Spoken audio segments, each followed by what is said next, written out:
Ok. Deixa eu aqui. Bom, então, boa tarde a todos os colegas que estão aqui conosco hoje, 31 de outubro de 2024.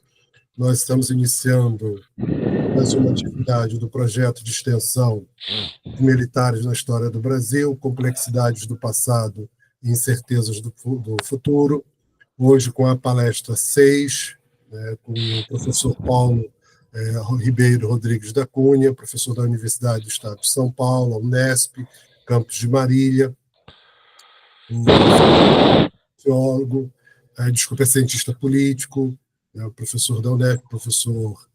Bom, na UF a gente é um professor titular, né? Em São Paulo, livre-docente, né? Sou livre-docente da Unesp, com uma vasta bibliografia, inclusive sobre militares, também sobre questão camponesa no Brasil. Eu depois vou colocar aí no chat uma lista de uma bibliografia do professor Paulo, que, mais uma vez, gentilmente aceitou colaborar conosco aqui no nosso evento. E hoje ele vem nos falar, nessa sexta palestra de 2024, sobre a obra de um historiador importante na historiografia brasileira, infelizmente hoje em dia pouco estudado, que é o Nelson Werneck Sodré, que tem uma produção muito significativa sobre a formação social brasileira, né, desde o estudo sobre colônia, império, sobre a Revolução Burguesa no Brasil, sobre o desenvolvimento do capitalismo no Brasil, e tem uma obra clássica sobre história militar brasileira, que, para quem é do ramo, quem estuda a história social dos militares, quem estuda a história militar no Brasil, é de leitura obrigatória, independentemente de se concordar ou não com as hipóteses, com as conclusões do Nelson Werneck. É uma obra clássica, é uma obra de leitura fundamental para se pensar a historiografia dos militares no Brasil, como se tentou estudar, como se estudou os militares, inclusive num momento de pioneirismo, de se tentar compreender a história brasileira no Brasil, tendo o materialismo histórico, tendo o marxismo como referência teórica. Então, tem uma contribuição aí, digamos, fundadora, né, de uma historiografia brasileira, precursora de um campo historiográfico no Brasil, que é representada, dentre outros, pelo Carlos Nelson, pelo Nelson Werneck Sodré. E o Paulo Cunha tem uma obra dedicada ao Nelson Werneck Sodré, né, O Seu Olhar à Esquerda, um dos livros que vai estar aqui na bibliografia que eu vou disponibilizar para vocês, e ele vem nos falar hoje sobre esse trabalho dele em relação ao Nelson Werneck, aos seus estudos a respeito do Nelson Werneck. É importante que, especialmente a geração mais recente, conheça, estude, e com quem é importante se dialogar. Mas antes de passar a palavra para o Paulo, nós tivemos que adiar para hoje a nossa fala em função de um problema técnico, felizmente hoje resolvido. Mas aí, então, o aviso que eu dei ontem, a fala do professor Demian Mello, que foi no mês passado, sobre a historiografia do golpe, já está disponível no canal do professor Luiz Cláudio no YouTube. Eu também vou passar aqui daqui a pouco o link de acesso aos dois canais do YouTube. Quem puder depois, tiver interesse, pode ir lá, pode assistir, pode baixar, está disponível gratuitamente, né, o livre acesso. Essa fala do professor Paulo também será, tão logo o Google disponibilize, também colocada no YouTube para ser acessada. As outras das palestras anteriores também já estão disponíveis para o acesso de vocês. Então, ela também poderá ser vista, ou estará no canal do Laís, ou estará no canal do professor Luiz Cláudio. Os dois links serão colocados aí para vocês acessarem depois, também a lista de presença que será disponibilizada mais à frente. Tá bom? Então, o professor Paulo irá fazer uma fala inicial, e depois a gente abre aí para as perguntas, comentários e análises de vocês.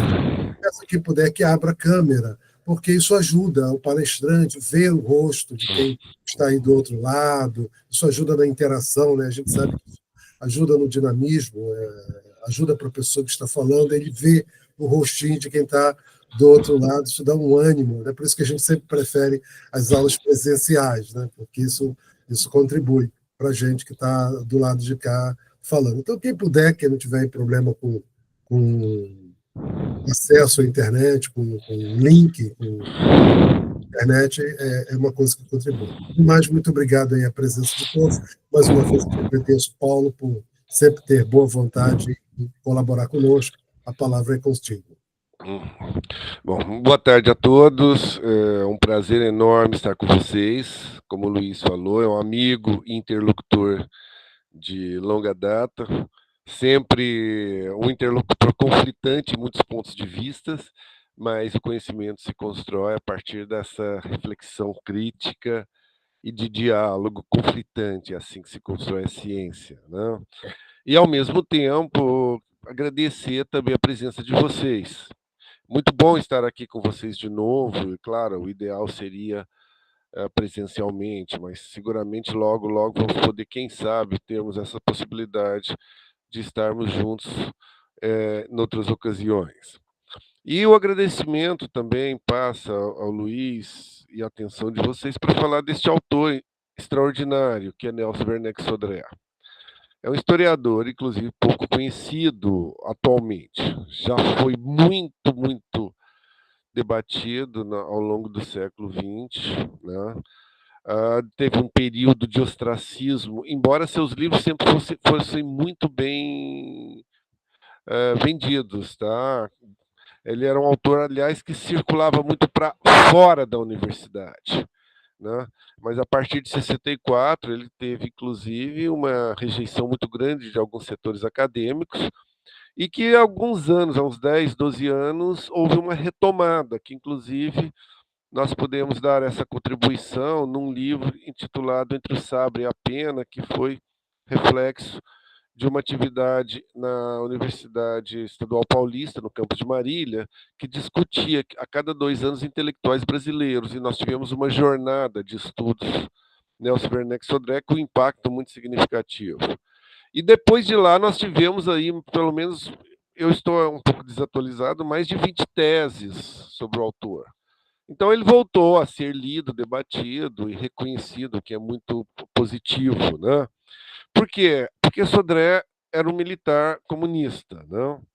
E isso ele já confrontava determinados setores da universidade que o viam como suspeição pela arrogância da própria universidade de se achar que é somente ela que é o locus do conhecimento, da produção do conhecimento. E, ao mesmo tempo, a dificuldade enquanto, né, um militar nacionalista de esquerda e comunista no exército, numa instituição, né, retrógrada em muitos aspectos, embora tinha setores de esquerda, né, no exército que disputavam a hegemonia, especialmente no período de 45 e 64.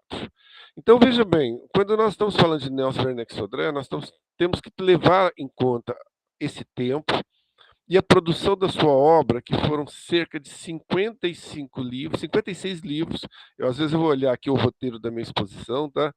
E quase 3.000 artigos. Quer dizer, uma coisa ciclópica, impressionante a capacidade de produção dele, né? Inclusive no exercício da sua profissão, em boa medida, e posteriormente no ISEB, depois já na reserva.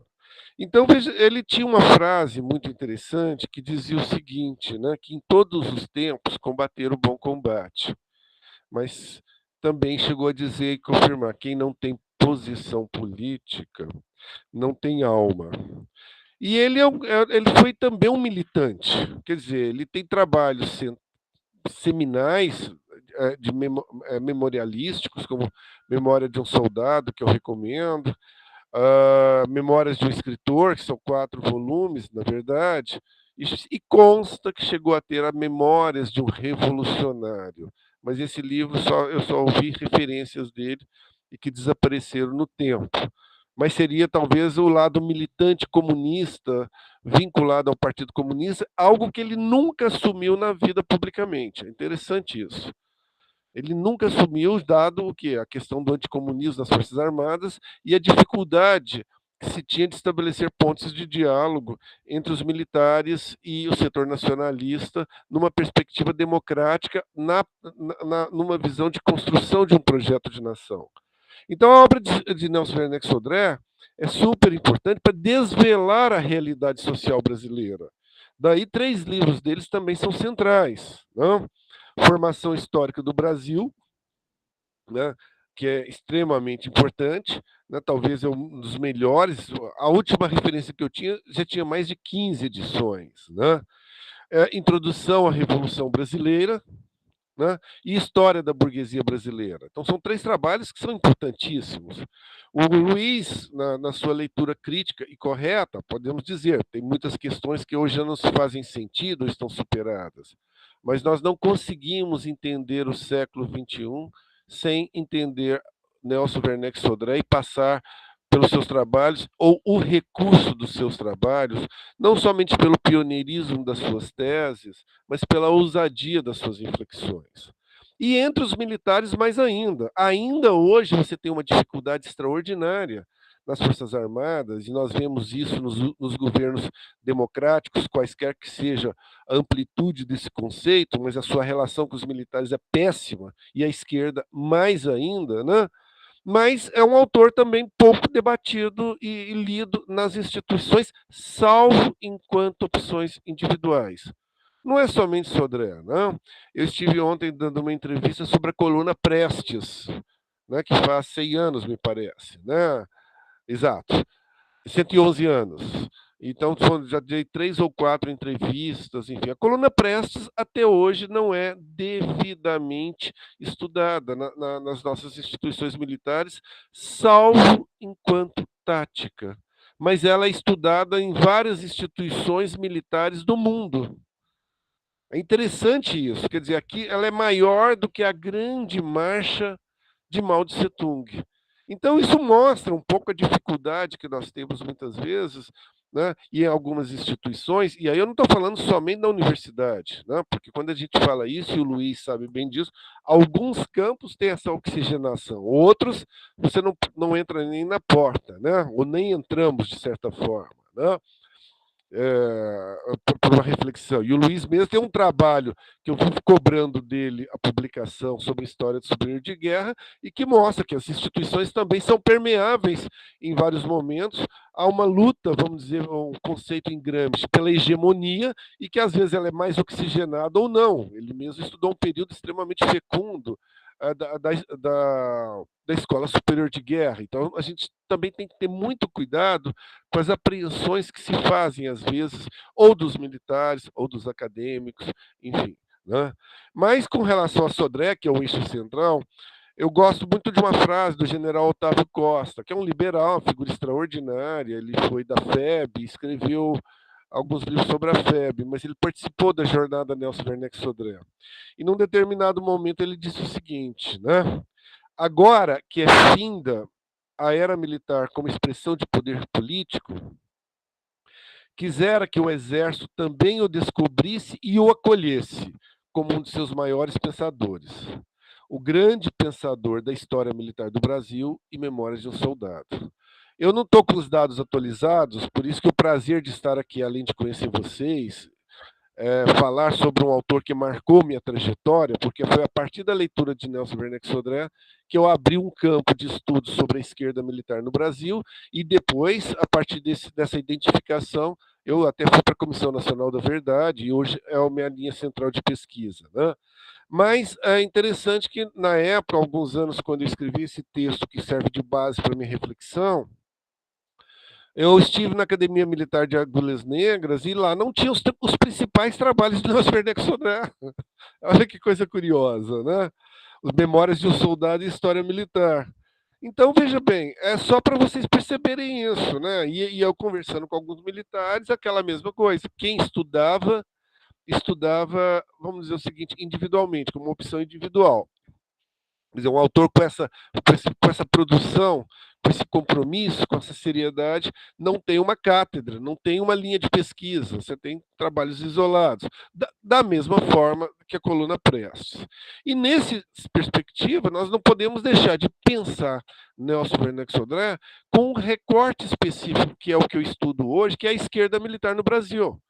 E aí, muitas vezes, talvez alguns de vocês, né, poderiam estar chocados. O Luiz pediu para vocês abrirem a câmera, porque dependendo do que vocês falam, a gente vê a reação. Né? Eu só estou vendo o Eduardo aqui, muito escuro, então eu não posso falar se a reação dele é boa ou ruim.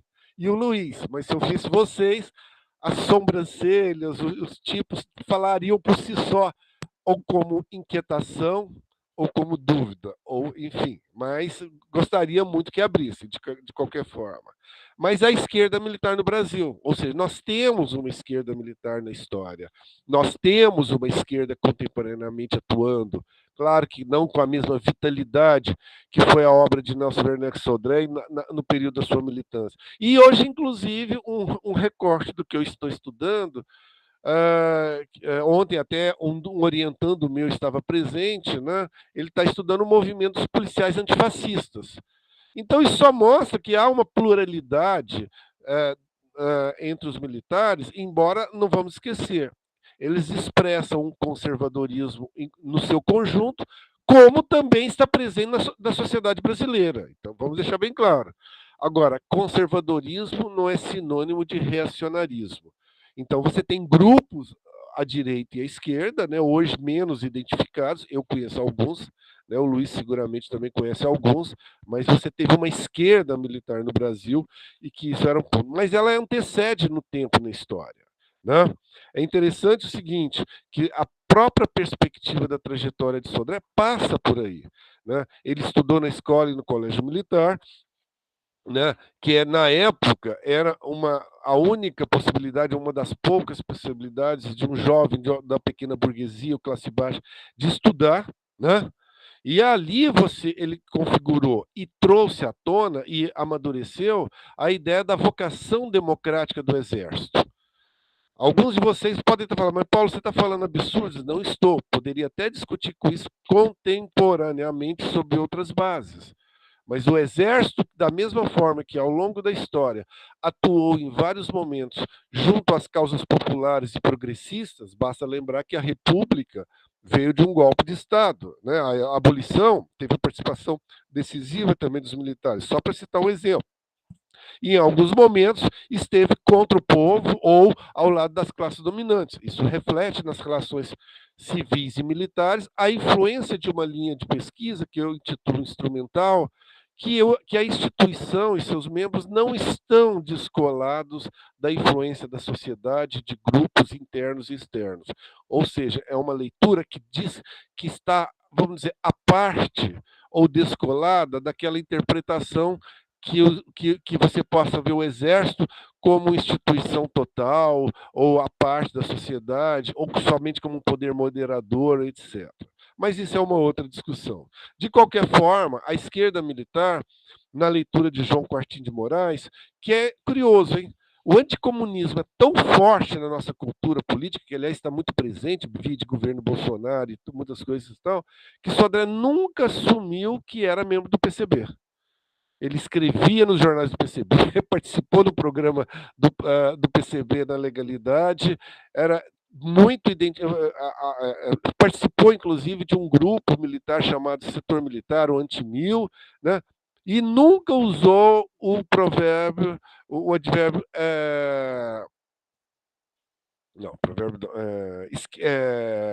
esquerda militar.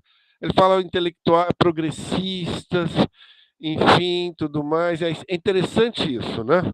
Então, veja bem, isso mostra que é o anticomunismo. Agora, João Quartim de Moraes, que tem um trabalho pioneiro chamado Esquerda Militar no Brasil, ele fala qual é a substância do conceito? É que você tem militares de esquerda e muitas vezes você teve que militares estavam atuando à esquerda.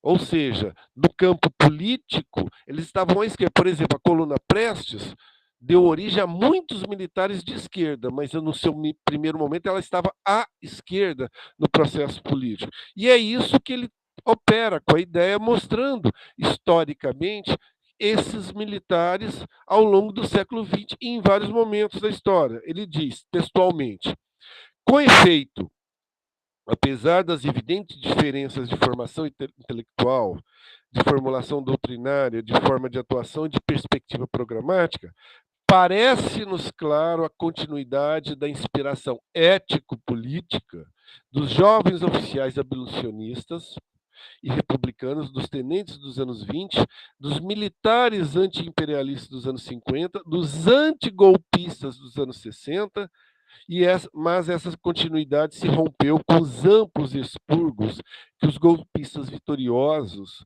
promoveram nas Forças Armadas. Eu discordo do Quartim nessa última assertiva.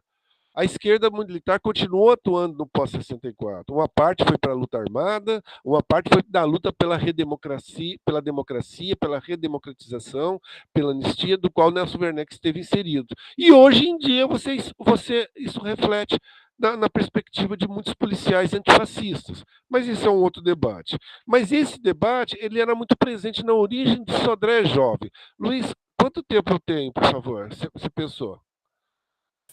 Paulo, nós estamos há mais ou menos 20 minutos. Você pode falar tranquilamente mais uns 40 minutos. Então, ótimo. Espero que vocês tenham essa paciência. Eu vou tentar falar. Eu tinha programado para virar o dia, mas tudo bem. 40 minutos a gente resume um pouco, tá bom? Pode ser um pouco de ver outros sorrisos aí, mas enfim.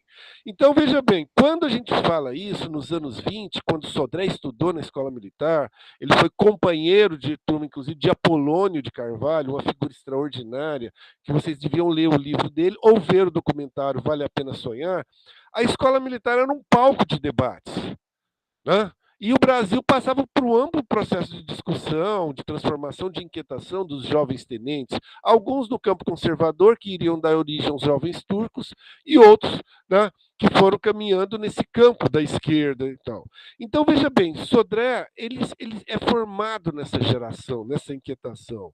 E a partir de um determinado momento, ele a partir dos anos 20, teve essa grande influência do tenentismo, ele era um tenente, de certa forma, já numa geração posterior, evidentemente, e que após seria confrontado por dois eixos políticos, teóricos, metodológicos, ideológicos, que era o Partido Comunista e os integralismo. Nesse sentido, gente, Sodré já era um militar de esquerda, mas não era necessariamente um marxista. Vale lembrar que, na ocasião, o Partido Comunista era muito influenciado pelas teses da Terceira Internacional. E se fazem muitas críticas a isso. Eu acho até muito interessante. E as críticas são corretas. O que nós nunca podemos esquecer é que o Brasil era muito atrasado, mais do que a gente imagina, né?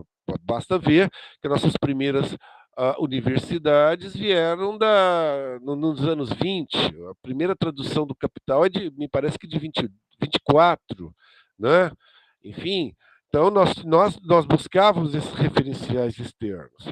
Mas Sodré já era um intelectual orgânico para recuperar Gramsci. Ele atuava, por exemplo, na revista da Escola Militar e várias referências memorialísticas dizem o dia quando ele esteve, né, à frente da revista foi o seu período áureo. Mas aí a pergunta fica: como é que a gente pode entender que o intelectual que está sendo formado numa instituição fortemente influenciada pelo positivismo conservador, de passagem, faz uma rotação à esquerda? Eu gosto muito de um livro, se a Zuleide estivesse me ouvindo, foi um livro até que ela gostou muito de saber, que é do Michel Louvi, né? Para uma sociologia dos intelectuais revolucionários, do qual ele opera com dois conceitos aí, né? Que ele mostra como os militares pequenos burgueses, e especialmente os intelectuais, trabalham com a ideia de uma mediação, ou seja, são razões de natureza ético-culturais e político-morais. E isso influenciou toda aquela geração de jovens oficiais, né? Cujo programa era até fundamentalmente liberal, hein? Mas bem à esquerda, né? Se você olhar os pressupostos da própria República Velha, né? Daquilo que nós conhecemos e que foi até os anos 30. E essa discussão e influência se inseriu dentro da escola militar. Ao mesmo tempo, Sodré tinha uma característica muito interessante, tá? Um leitor voraz, lia de tudo, né? Era uma coisa fantástica. Então, chegou a ter um professor extremamente importante na vida dele, né, que o orientou em algumas leituras, inclusive do marxismo, mas, como eu disse para vocês, tem coisas que ali você tem que pescar na memorialística dele. E, ao mesmo tempo, a praxis da sua condição de oficial, ou sua vocação de oficial, como dizia o meu querido amigo José Paulo Neto. Ou seja, a visão de um exército democrático, ou de uma concepção democrática, ele vivenciou na praxis, mas também na sua vocação como militar, ele viajou por muitos lugares do país. Então, por exemplo, ele serviu um tempo no Mato Grosso, e aquilo lá foi extremamente importante. Por exemplo, a sua visão de história dele, que posteriormente veio a se configurar no projeto História Nova, né? Ele ficou praticamente isolado no Mato Grosso. Naquela época, dizia Euclides da Cunha, Goiás e Mato Grosso era a Sibéria canicular brasileira. Quem ia para lá estava exilado e isolado. Se tiver algum matogrossense aqui, por favor, não se ofenda. Eu conheço o Estado e adoro. Estou remetendo ao tempo. Mas ele teve um choque de realidade, porque ele começou a fazer uma pesquisa que deu origem àquele livro Oeste, e ali ele percebeu o seguinte: as pessoas falavam muito antes da guerra, depois da guerra. Isso foi nos anos 30. Antes da guerra. Aí, a hora que caiu a ficha, as pessoas estavam falando era da guerra do Paraguai. Olha que coisa história. Ele, no primeiro momento, achando que era a Primeira Guerra Mundial.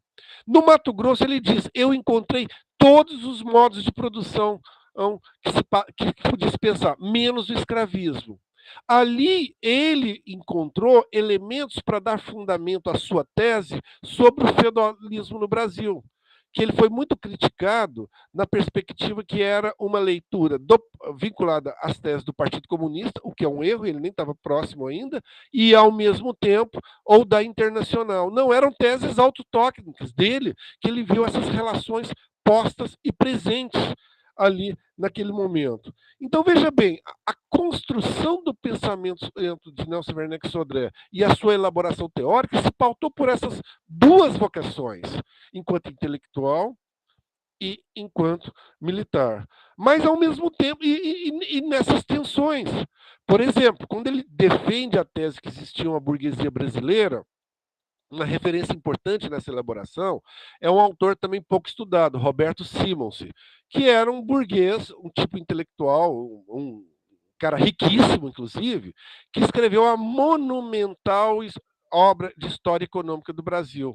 Esse intelectual, por exemplo, ele tinha uma visão muito à frente da sua classe, inegavelmente, né? Mas ele fundou a Fiesp, e, ao mesmo tempo, fundou a Escola de Sociologia e Política. Né? Então, veja bem como essas questões todas vão amadurecendo e se apresentando, ou seja, a praxis reveladora de um diálogo e de uma tensão, das quais a tese mais controversa, até para o próprio Nelson Werneck Sodré, foi a questão do feudalismo do Brasil. Porque teve parte de um momento que ele se aproximou da leitura do Caio Prado, né, na perspectiva que o capitalismo já era originário do nosso processo de colonização, e posteriormente revisitou a tese, incluindo aí um autor extraordinário do qual ele foi pioneiro, Mariátegui. Mas, num primeiro momento, isso foi uma tensão na obra do Nelson Werneck durante um bom tempo. Né? Então, é interessante como ele dialoga. Tanto é que um livro que ele escreveu sobre isso, Formação da Sociedade Brasileira, ele não permitiu a reedição. Um livro de quase 500 páginas, para vocês terem uma ideia. E, aliás, uma característica que o Sodré deve ser valorizado é a sua capacidade de autocrítica. Ele era extremamente cruel com ele mesmo. Tem um livro interessante chamado Panorama do Segundo Império. É um livro gostoso de ler, que dá um resgate interessante da história do Império Brasileiro.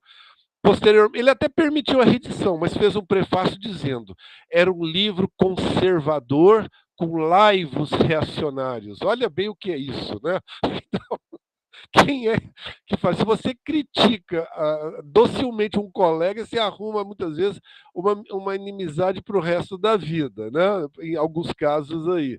Né? O Sodré era muito autocrítico nele e revisitava seus trabalhos nessa linha. Então é muito interessante isso. O imperialismo, por exemplo, ele percebeu claramente nas suas relações no Mato Grosso e posteriormente foi vendo como isso se apresentava em São Paulo, no Rio, as expressões das grandes multinacionais, quando ele estudou a questão das ferrovias e o que era a presença do imperialismo, né? Fez um magnífico livro de história da literatura brasileira, que ele também foi pioneiro ao incorporar Lukács. Sempre se fala que Lukács é uma contribuição de Carlos Nelson Coutinho na sua originalidade. Não é verdade. Sodré leu Lukács dos anos 50, né? Então, e a incorporou depois nas memórias, na história da literatura. E depois, essa visão toda sobre a formação social brasileira, enfim, tal, ele vai dar fundamentação num livro que eu recomendo, que é Formação Histórica do Brasil, que advém dos estudos do ISEB, que eu vou falar daqui a pouco. Então, veja bem, é interessante essa visão dele e também a sua visão de política. Porque, como eu disse para vocês, num primeiro momento, Sodré, quando se lê as memórias, ele fala: eu não tinha política, eu não fazia política. Não, não é verdade. Eu li mais de 1000 artigos dele para o meu doutorado, né, além de praticamente toda a obra, mas, né, até o período que eu estudei o doutorado, que se deu essa formação, e ali era dinamite pura. Mas ele estabelece a sua concepção de política pela moralidade do compromisso. E aí que percebe-se que quando ele se aproxima do Partido Comunista, nos anos 40, né, é que ele tem uma rotação interessante na sua obra com um viés político, ideológico, mas não necessariamente partidário. É interessante, né? A autonomia das teses de Sodré e do PCB sempre foram gritantes. A rigor, elas só iriam se aproximar em 58, com a Declaração de Março, quando o Partido Comunista coloca a centralidade da democracia no debate político como eixo central da Revolução Brasileira. Mas eu costumo dizer, foi o Partido Comunista que se aproximou das teses de Nelson Werneck Sodré, e não o contrário. E eram as teses generosas, né, de um tenente. Por isso que esse compromisso moral, ou essa moralidade do compromisso, ela denota na sua concepção de política uma ruptura com continuidade, né, do qual ele passou a revisitar as suas teses.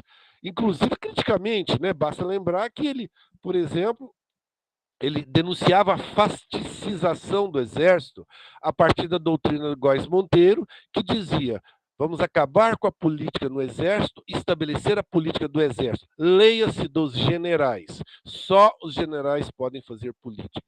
Os praças, que vai até subtenentes, suboficiais, nem pensar. Talvez vocês possam entender até hoje porque o Pazuello, vulgo Pesadelo, não foi punido até hoje, né?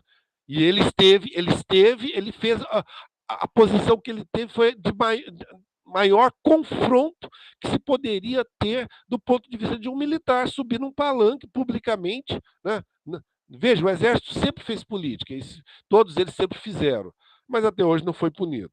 De qualquer forma, gente, essa questão é importante porque ali, eu não vou falar aqui das várias revoltas militares que teve, quando ele se aproxima do PCB, o PCB é interessante, talvez foi o único partido comunista no mundo que teve muitos militares no seu comitê central. E em alguns momentos, a maioria do comitê central era formada por militares, ou pelo menos era a categoria mais presente, né? De qualquer forma, quando o Sodré se aproximou ou entrou no PCB, já era nos anos 40, o Brasil estava indo para a Segunda Guerra Mundial, dezenas de militantes comunistas foram lutar lá, e alguns voltaram como heróis de guerra, alguns foram antes, depois de 35, como Apolônio Carvalho, Dinarco Reis, foram lutar na Segunda Guerra Mundial e voltaram para o Brasil como heróis, e o socialismo estava na ordem do dia, né? Um prestígio extraordinário pela vitória da União Soviética, ou pela maior peso da União Soviética na vitória dos aliados, né? Então, com a democratização, o PCB veio à tona. Luiz Carlos Prestes sempre teve um prestígio extraordinário entre os militares, advindo da coluna, né? Prestes, Miguel Costa, né? Então, veja bem, naquele momento, Sodré, já na minha interpretação, o Zé Paulo discorda, né? Ele já era um quadro do PCB, embora não necessariamente, mas talvez vinculado ao setor militar do partido, que foi uma das esferas mais assim secretas do Partido Comunista, e curiosamente existiu até 1992, né? Então, e era uma esfera assim, que ficava um pouco fora das lutas internas, mas me parece que Sodré atuava muito ali. Após 45, 47, já no bojo da Guerra Fria, o PCB foi posto na ilegalidade, mas o curioso, a despeito das teses mais, pela outra esquerda do Partido Comunista, posta no Manifesto de agosto, de janeiro, depois de agosto, os militares brasileiros, em grande medida, advogavam o quê? A atuação pela legalidade democrática. Havia um radicalismo maior entre os sargentos, porque eram muito mais penalizados. Atenção. Mas as próprias teses de uma quartelada, enfim, a lá 35, não ganharam o corpo dos oficiais como muitas vezes se pensa. O Eduardo falou que teve o prazer de conhecer Prestes e Apolônio. Eu tenho que parar. Eu conheci muito bem o Apolônio, mas é um prazer enorme ter você aqui com esse diálogo e com essas referências, né? Então, veja bem, naquele momento, os militares áreas defendiam teses dentro de uma perspectiva do projeto nacional. E entre 45 e 64 foi um período que se pensou muito a nação. Muitos bons estudos emergiram nesse período, né? Seja a esquerda e a direita, os principais trabalhos, por exemplo, de Gilberto Freire vieram desse período, né? Isso influenciou Sodré. Sodré bebeu em várias fontes, Oliveira Viana, Azevedo Amaral, mas também no campo marxista, dialogou muito com Caio Prado, etc. E naquele período, você teve no clube militar, que não tem nada a ver com esse clube militar que está aí, viu? Atenção, esse Vale dos Reis aí, né, que é o atual clube militar. Aliás, eu acho que o Vale dos Reis no Egito é mais oxigenado ainda, né? Porque naquela época, não, você debatia o Brasil. A revista, inclusive, era extremamente rica de autores, de questões. E naquele momento a esquerda ganhou o clube militar, né? Com a perspectiva, né, de influenciar o projeto nacional com algumas teses centrais. Uma delas, a questão do petróleo é nosso, que nós devemos muito a esses militares. Eu estou falando muito rapidamente, viu, gente? Mas para a gente não. E uma outra que apareceu, né, que foi a Guerra da Coreia.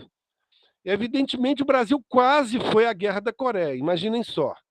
E a esquerda militar, o setor militar, e dos quais Nelson Werneck de Sodré estava inserido, né, ele era o diretor cultural, do qual se subordinava a revista, naquele momento saiu um artigo muito crítico à participação do Brasil à Guerra da Coreia. E aquilo lá foi um terremoto interno. Aí houve intervenção no clube militar, todos os oficiais foram mandados para guarnições distantes, inclusive Delcio Werneck Sodré, que foi enviado para Cruz Alta. É interessante esse período, gente, porque eles não abdicaram das suas teses, né? A luta continuou em vários momentos, né? E o anticomunismo exacerbado pela Guerra Fria é uma coisa impressionante, né? Efetivamente, mas, de qualquer forma, todos esses autores eles foram penalizados. Aliás, é bom lembrar, esses militares de esquerda, atenção, muitos não foram anistiados até hoje, mas eu participei na Comissão Nacional da Verdade, só para vocês terem uma ideia. Nós operamos na Comissão da Verdade com o conceito militares perseguidos. E os militares, proporcionalmente, foi a categoria mais atingida pelo golpe de 64. Mas nesse período dos anos 50, mais de 1.000 foram presos, torturados. Isso é muito pouco estudado, viu, gente? Algumas fontes orais falam em cerca de 1.000, né? Só para vocês terem uma ideia. E aí eu estou falando num período razoavelmente democrático. Não estou falando da época da ditadura, não. Estou falando que nos anos 50, tanto é que na Comissão da Verdade, eu trouxe para não achar que eu só estava dialogando com os marxistas, uma leitura de Sobral Pinto, que é uma figura que independe de apresentação quanto às suas convicções conservadoras e católicas, descendo a lenha na arbitrariedade que estava sendo em cima desses militares, né? De qualquer forma, Sodré continua atuando, né? Posteriormente acabou voltando para o Rio de Janeiro, sempre escrevendo, impressionante, para os militares. Naquela época, os jornais tinham colunas específicas para os militares, né? Então, numa delas, ele sob pseudônimo, ele escrevia com o título de Observador Militar, e mais nos anos 60, não sei por que ele pegou esse epíteto, mas enfim, Coronel X. Todo mundo sabia que era ele, né? Mas enfim, né? Então, nesse momento, Sodré já estava muito inserido, muito articulado com essa visão das reformas de base e da luta para democratizar as Forças Armadas e, ao mesmo tempo, atuou no Instituto, que aí já tem alguns bons trabalhos. Mas na questão militar, eu estava até conversando isso com o Luiz Cláudio, o ISEB, Instituto Superior de Estudos Brasileiros, foi talvez contrapondo seu antípoda na época, a Escola Superior de Guerra, né, que foi fundada sob a inspiração do National War College, né, dos Estados Unidos. Ela incorporava intelectuais marxistas, nacionalistas, enfim, para se pensar um projeto para o país. E no período que o Sodré esteve mais à frente, talvez foi o período também que o ISEB esteve muito mais próximo do movimento de massas, né? Ou seja, uma instituição, lembrando, vamos dizer, o nosso grande poeta Milton Nascimento, né, que todo artista tem que ir aonde o povo está. Então você tem uma expressão muito belíssima na época, dos chamados cadernos do povo brasileiro, que eram cadernos elaborados com temas específicos e muitas vezes escritos por seus participantes mais destacados. Por exemplo, as Ligas Camponesas, quem escreveu? Francisco Julião, só para citar um exemplo. E o Sodré se inseriu ali, e muitos militares fizeram cursos ali. Né? E depois isso se ampliou para também muitos praças, marinheiros e sargentos. Evidentemente, Sodré participou de tudo, participou também da resistência democrática, a tentativa do golpe em 1961. Né? Ali teve uma das idiosincrasias da anistia no Brasil. Né? Ele que participou da luta pela legalidade, pela democracia, foi preso e depois ele descobriu que ele tinha sido punido. Ele falou assim: eu não quero que tire essa punição da minha folha de serviço. Ela é muito mais digna do que qualquer medalha que eu tenha recebido. É impressionante, né? Depois eles quiseram vir o erro. De qualquer forma, Sodré tinha dúvidas sobre o papel de João Goulart, né? Mas ele acreditava no movimento de massas, por isso que ele foi para a reserva em 1962, né? Extremamente magoado com João Goulart, porque estava fazendo, isso é uma outra discussão, políticas de promoção muito equivocadas das Forças Armadas, mas ele se inseriu no ISEB, no movimento de massas, até que veio 64. Né? Ele até acreditava que haveria, no primeiro momento, né, no movimento de massas, depois ele começou a ter dúvidas, né, da capacidade ou não do próprio João Goulart operar ou estar à frente da resistência. Isso é uma polêmica até hoje. Eu, particularmente, estou convencido que nós podíamos ter ganho a parada. Agora, João Goulart precisaria ter dado a ordem de resistência. Isso Jacó Gorender tem muita razão. Todos ficaram na expectativa. Mas eu gosto muito da frase do Marechal Cordeiro de Farias, que inclusive participou da coluna Press, que ele falou: o exército dormiu janguista e acordou revolucionário. Quer dizer, poder não aceita vácuo, né? Mas essa é uma outra discussão. No pós-64, é curioso que é ali que Sodré publicou alguns dos seus trabalhos mais significativos. E Memórias de um Soldado, História Militar do Brasil, idem. Uma foi publicada em 65 e outra em 67. Eu acho que a História Militar já era um projeto antigo, mas só foi viabilizado ali. Eu percebi na leitura desses trabalhos duas coisas. Primeiro, que Sodré minimizava a presença dos praças e marinheiros na luta política. Eu acho que ele estava muito preocupado. Na medida que esse primeiro momento do golpe de 64, havia uma luta interna entre os grupos militares e que acabou prevalecendo a linha dura, mas é uma tentativa de influenciar. E, curiosamente, viu, gente, ele praticamente esconde a sua militância nesses dois trabalhos. Né? Por exemplo, tem um livro muito interessante de uma pesquisadora de vocês, a Carla Carlone, conheço ela, participei do doutorado dela. Ela tem um livro sobre o 11 de novembro, que foi o único golpe pela democracia. E ela mostra como a participação do Sodré é relevante, né, na articulação. Sodré talvez era o assessor militar do Lotz, no sentido político do Lotz, e ele minimizava isso, ele praticamente ocultava isso. É impressionante isso. Às vezes eu não tenho muita clareza da razão, se é para se preservar ou para não dar tanta visibilidade na perspectiva de poder influenciar outros grupos. De qualquer forma, no pós-64, Sodré participou como pôde, interviu, escreveu, publicou. É impressionante, né? Muitos dos seus trabalhos, sempre vigiado, né? Muito, né? Por exemplo, até aquela novela Roque Santeiro, né? Acho que vocês não assistiram, mas o Eduardo e o Luiz Cláudio seguramente, né? E se eu e o Luiz Cláudio não fosse, o Eduardo entraria com a memória, o que para nós é história. Só uma brincadeira, Eduardo. Respeitando os seus limitados cabelos, né? Mas, de qualquer forma, ela foi censurada na sua primeira versão. E o Boni, que foi o ex-diretor da Globo, disse que o que fez aquilo foi uma fala do Nelson Werneck Sodré, que tinha o telefone grampeado. E os militares ficaram preocupadíssimos. Falei, se o Sodré está falando isso, vamos cortar. E o que foi o que fizeram, né? Ele também foi muito massacrado, particularmente pela Universidade de São Paulo. Impressionante. A USP, nesse ponto, foi deletéria, né? Ela partiu de um pressuposto de que o PCB foi o responsável pelo golpe de 64 e as teses de Sodré contabilizadas como fundamentação teórica do PCB, o que é um equívoco. Mas ele foi muito massacrado. O Luiz lembrou bem que talvez ele esteja sendo pouco lido, como deveria, ou enfim, não sei muito bem, não tenho acompanhado, mas na USP eu conheço colegas que foram reprovados por estudarem a obra de Nelson Werneck Sodré e insistirem em fazer trabalho nessa linha. Olha bem o que é isso, né? Felizmente, isso mudou depois também, na USP, né? Teve um trabalho pioneiro do Marco Silva, sobre Nelson Werneck na historiografia brasileira, uma sala lá foi nominada com o nome dele e tal. E o Sodré continuou atuando contra a ditadura, né? Consta esse livro, Memórias de um Revolucionário, que desapareceu, só tem uma referência dele de 2 pessoas. Meu querido amigo Ivan Alves Filho, já estou terminando, Cláudio, também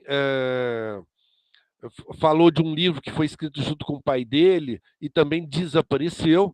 E o Ivan, que era um militante do PCB, falou que o Sodré chegou a ser convidado para integrar o Comitê Central. Ele acha que ele não aceitou, mas o Ivan fala que percebeu que o Sodré já estava tendo um reconhecimento, e ele mesmo diz que no livro Introdução à Revolução Brasileira, cuja primeira edição foi de 58, e foi um livro que foi sofrendo sucessivas reedições, mas também reavaliações.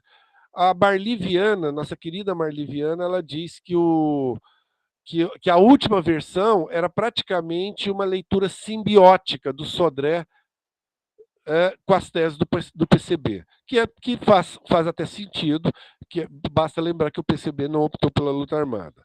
Sodré continuou contribuindo, como disse para vocês, em vários momentos, né? Participou também de outros cursos, sempre perseguido, sempre tal. Mas aí fica a pergunta: aonde estava Sodré essa última fase militante? Ou essa última fase como intelectual? Como intelectual, a produção dele foi, como diz, até o final da vida, né? Muitos livros, reedições, etc. A militante. Eu costumo dizer que o desafio maior de Sodré era reaproximar as Forças Armadas, e quando ele fala vocação democrática, é o Exército, Forças Armadas e a sociedade civil. E numa atuação também numa entidade que agora começou a ter um pouco de visibilidade, ou teve, mas assim, acadêmica, que foi a DINAM, Associação Democrática e Nacionalista dos Militares, que foi uma entidade que os militares caçados, perseguidos, se aglutinaram, tendo em vista o quê? A democracia, a anistia e a reincorporação nas Forças Armadas. Veja bem, os militares que foram caçados, muitos deles foram dados como mortos. Suas viúvas recebiam As suas mulheres recebiam como viúvas, para vocês terem uma ideia. Então, primeiro a reintegração e depois a reincorporação, coisa que eles não conseguiram. Na verdade, somente um único militar na Marinha conseguiu, nos anos 70, na Justiça, e alguns policiais em São Paulo nos anos 80, pelo governo Montoro. Mas essa, para mim, foi a grande luta de Sodré, através o Sodré militante, porque eu tenho uma hipótese que o setor militar do Partido Comunista era quem dirigia a Dinam, quer dizer, talvez foi a última tarefa do setor militar antes dele ser dissolvido em 92. E Sodré, a rigor, eu finalizo aqui dizendo que ele teria dois objetivos, né? Oxigenar as Forças Armadas, né? Trazer esse lado da história, contribuir com o e tal, mas aproximar as Forças Armadas da sociedade civil, lembrando que elas fazem parte da nossa história, na perspectiva de um projeto de nação, tendo em vista a Revolução Brasileira. Aí eu pergunto para vocês, isso era uma tarefa ou era uma missão? Para o militar, a maior tarefa que se pode ter é uma missão. Aquilo que se discute, aquilo que se realiza, sem efetivamente discutir os pressupostos, porque foi dada como, né, por seu comandante com um objetivo. E para o militante comunista, a maior missão é uma tarefa. Aquilo que também se cumpre e se realiza sem questionar, na perspectiva também de atuar, e qualquer que fosse tarefa ou missão, ambas conferem um caráter de nobreza a um militante. Eu não sei se foi uma tarefa ou a missão, essa última de Nelson Werneck Sodré, mas seguramente foi o seu último combate. É isso aí, gente. Espero que eu não tenha cansado vocês. Muito obrigado pela atenção e paciência e fico à disposição para alguma pergunta e debate. Muito obrigado, Luiz. Paulo, eu que agradeço, nós agradecemos bastante a tua fala. Já coloquei aí para as pessoas os links dos canais do YouTube e o link para o formulário da lista de presença. Então, agora nós vamos abrir aqui para perguntas e comentários.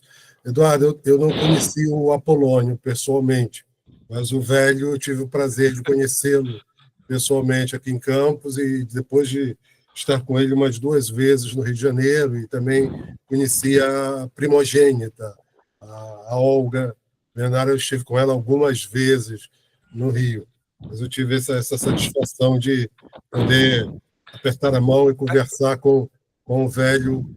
Peraí, você conheceu a Olga Bernário? Eu achei que você era... Desculpa, a Olga não, a Anitta. A Olga não. Eu falei, caramba, né? Opa, você é mais centenário do que eu imaginava. Eu tô gasto, mas nem então. Não, a Olga não. Que eu saiba, a Olga morreu no campo de concentração. Conheço a Anitta. Né? Bom, aí tá Se não conheço, porque ela ainda está viva. Conheço a Anitta, conheço a Zóia Prestes. A Zóia é colega professora da UF, da Faculdade de Educação da UF. E tive o prazer de conhecer o pai também.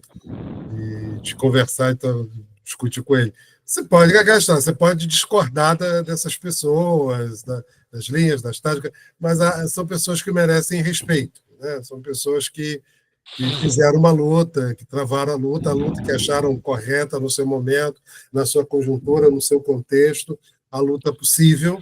Né? Enfim, perderam, isso acontece, isso é da luta, né? E isso. Eu também concordo contigo que a gente não precisava ter perdido em 64. Eu só acho que acreditar que o Jango lideraria a luta seria mais ou menos como acreditar que o Kerensky poderia liderar a revolução. Era esperar demais do Jango, não era o Jango que teria que fazer isso. Enfim, mas aí é um debate longo. Bom, vamos abrir aí para perguntas, questionamentos e, enfim, falas dos nossos queridos participantes. Né?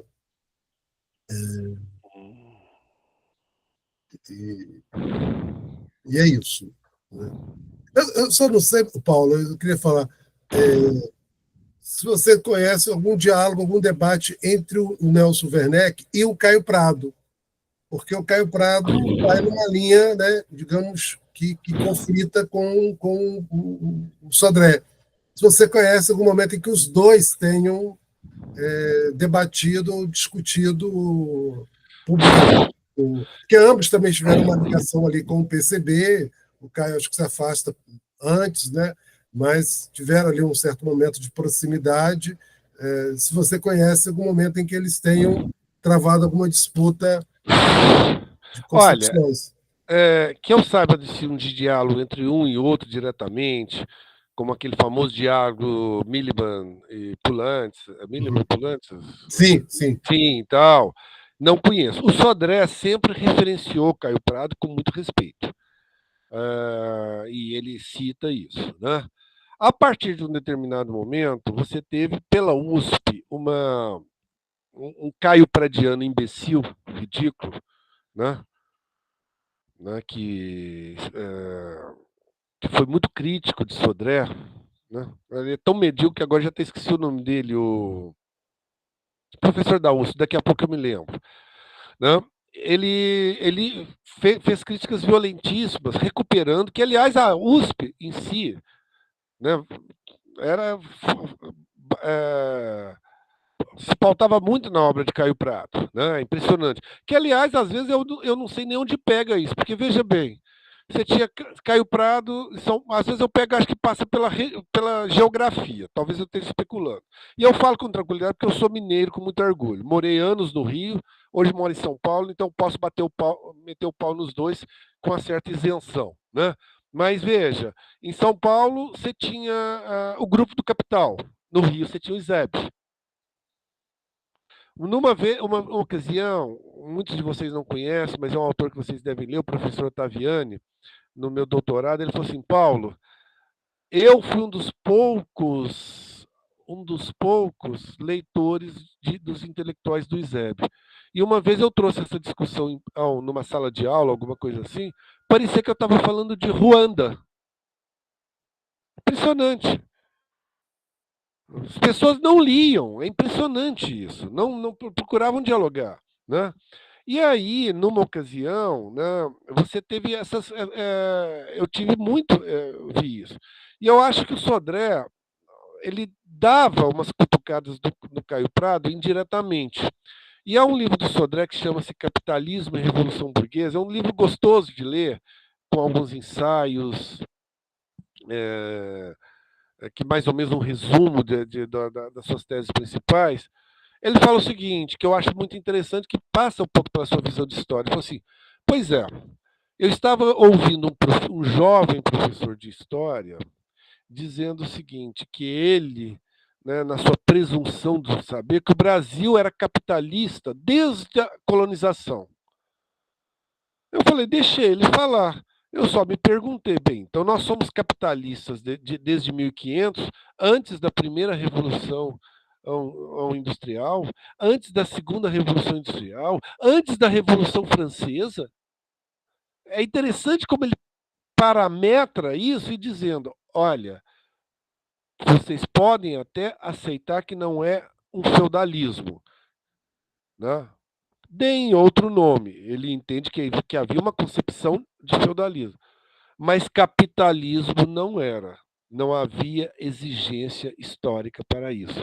Então, eu acho que muitas vezes, Luiz, passava um pouco por um debate indireto que o Sodré operacionalizava na crítica a partir do momento que ele deu um fundamento mais elaborado às suas teses sobre o feudalismo, que foi quando ele entrou no ISEB.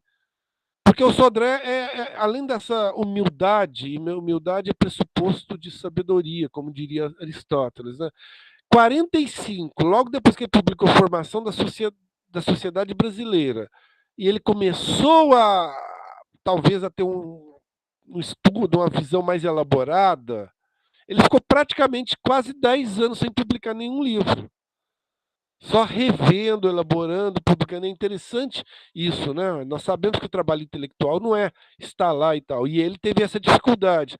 Então, eu acho que passou indiretamente muito por aí. Agora, o respeito que ele tinha por Caio Prado era uma coisa extraordinária, tá? Mas nunca vi assim, um debate direto entre os dois, não, mas dava para perceber por essa via, tá?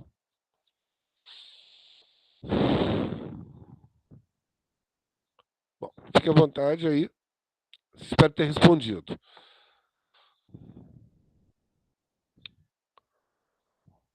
Ó, não estou ouvindo, Luiz Cláudio. Desculpa, eu estava falando com o microfone fechado. Eu sei. Problemas da caduquice.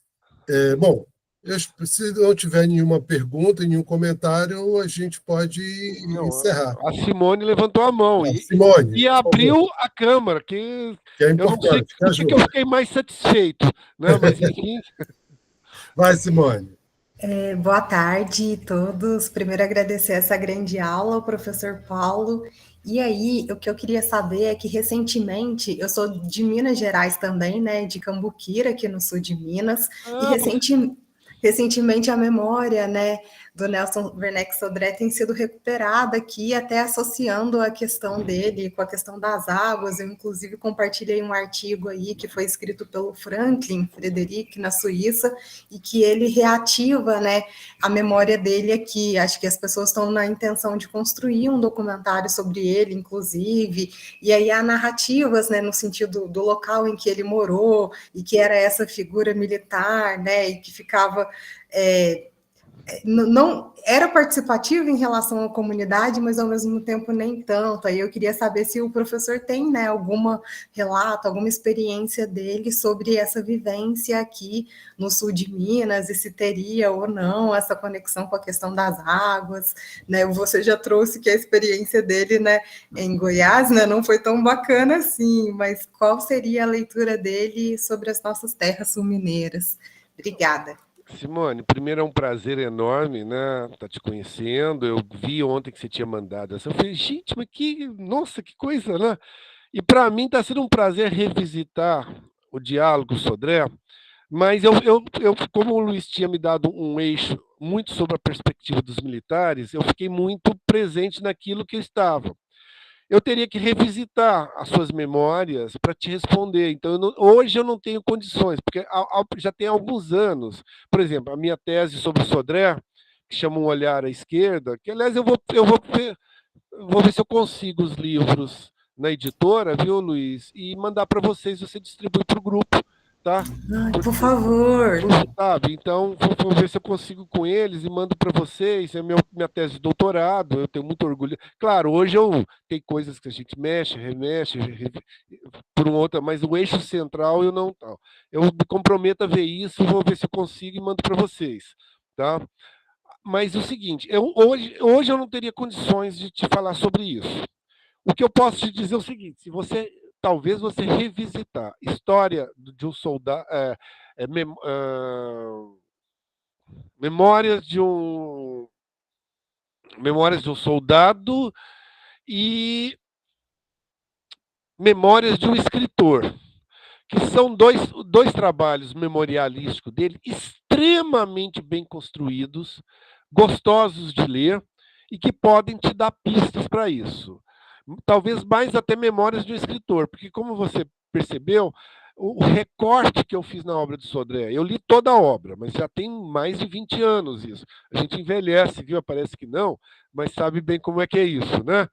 Mas eu já não me lembro mais desse tal, porque eu peguei muito um eixo a despeito, então eu não teria condições. Esse é um aspecto. Eu recomendaria para vocês, se vocês estão pensando em fazer um seminário, e que é uma iniciativa fantástica, que o Sodré, antes de falecer, ele doou todo o seu acervo para a Biblioteca Nacional. Então, ele tem todos os 3.000 artigos dele, tá? Ali tem cartas, ali tem todas as obras, ali tem reportagens. É impressionante, porque ele ter deixado tudo isso lá, o que, para mim, por um lado, facilitou em alguma medida, ou em boa medida, a minha pesquisa. Por outro lado, a gente percebe que ele também deixou você numa camisa de força, né? Se você entrar e não olhar bem, ele está dando você um caminho e fala assim, é por aqui que você tem que ir. Mas há várias janelas a serem exploradas, né? Principalmente nessa perspectiva. Então, é o que eu poderia te falar e parabenizar também por essa iniciativa, e você fique à vontade para a gente manter o diálogo, tá bom? Espero poder ter te ajudado. Ajudou super, né? Eu já tomei nota aqui, então, desses dados na Biblioteca Nacional, também a sua tese que eu quero muito ler, e aí ver como que segue daqui em diante. Muito obrigada. Então, um grande abraço, um prazer enorme. Outro. Obrigado, Simone. Bem, mais alguém quer fazer algum comentário, alguma pergunta? Ok. Bom, gente, então eu acho que a gente pode agradecer ao Paulo, dispensá-lo, que hoje acho que é dia de folga dele no trabalho, Oh, meu né? Deus. Agradecer mais uma vez e no próximo mês, eu não me lembro agora de cabeça o dia, nós teremos o nosso novo encontro, né? E para o ano que vem a gente está pensando em retomar o trabalho, mas a gente ainda tem novembro e dezembro, né, dos novos encontros, mas ano que vem a gente quer ver se consegue construir. O Paulo já está me ajudando nisso, já me indicou algumas pessoas, fazer uma parte do seminário ser voltado para o estudo das guerras de libertação em África, porque eu participo de um grupo de pesquisa aqui de professores da UF Campus. Nós ganhamos um projeto universal do CNPq voltado para o ensino de história da África, e aí a minha parte nisso, inclusive, é organizar um seminário, umas discussões sobre as guerras de libertação em Angola, Moçambique, Guiné-Bissau, São Tomé e Príncipe, um grupo de estudos sobre as guerras de libertação em África, e aí tentar reunir pessoas que estejam pesquisando. Então, se alguém tiver conhecimento de pesquisadores que trabalhem com as lutas de libertação na África portuguesa, né, a África esteve sob domínio português, pode me passar, a gente está buscando essas pessoas, Paulo já me deu algumas indicações, vamos buscar esses contatos para organizar esse evento, ok? Bom, no mais, então, eu agradeço a presença de vocês, a lista está aí, por favor, assinem, e, no mais, um bom fim de semana a todos, um feriadão aí no sábado, né? Pena que é um sábado, mas Feriado ajuda para quem tem que trabalhar no sábado. Um bom feriadão a todos e até o nosso próximo encontro. Meu amigo Paulo, forte abraço, meu querido. Minas Gerais sempre nos dando gente boa, gente de valor. Saudade, velho. Gente, muito obrigado mais uma vez por estar com vocês, tá? Conheci o Eduardo em algum momento pessoalmente. Vamos ver se a gente pode, daqui a um tempo, estarmos juntos presencialmente e continuar esse diálogo, tá bom? Simone, você pega meu contato com o Luiz Cláudio. Aliás, quem quiser, tá aí, pega SIC, RG, tá tudo bem. Adoro estar conversando e estar trocando sobre esses temas, entre outros. Vou ver se eu providencio isso. E, mais uma vez, Luiz, parabéns pelo teu trabalho, pela tua iniciativa, e muito, muito obrigado mesmo. Grande abraço a todos vocês, gente. Aliás, pessoal, aproveita. O Paulo, além de um intelectual de primeira linha, é uma pessoa de uma generosidade imensa. Sempre foi um amigo, um parceiro, sempre ajudou muito. Então, aproveitem. Alguém para ajudar Grande bastante. abraço, gente. Forte abraço a todos. Saúde e paz. Tchau, valeu. Agora é fechar a gravação. Isso é a gravação. Para a gravação.